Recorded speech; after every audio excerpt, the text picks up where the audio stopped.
Panawagan sa lahat ng Ilonggo.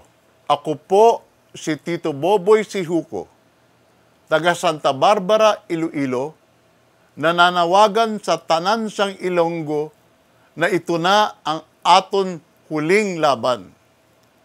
Do or die na po ito para sa tunay na pagbabago. Usaron naton ang malapot na dugo ng mga bayani kang mga Ilonggo para igapos na ang mga talamak na asong ulol sa gobyerno. Simulan naton sa pagkontra sa nationwide massive vote buying dayon, kung saan ay namimili na ang mga mandarambong ng 1,000 pesos per vote sa kada botante.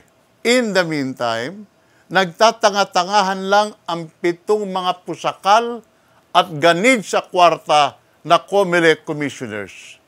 Pinalalabas nila na credible at magiging transparent kuno ang 2016 elections. Pero ang inaatupag nila ngayon ay ang kanilang kotong mula sa mga kandidatong desperado na dahil nandito na si Digong Duterte. Nilulustay ng mga takot matalo ang perang kinurakot nila.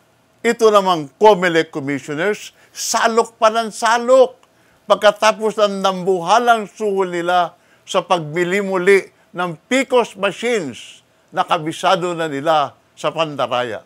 7 tao lang sila na nakikinabang sa pagbenta ng ating demokrasya.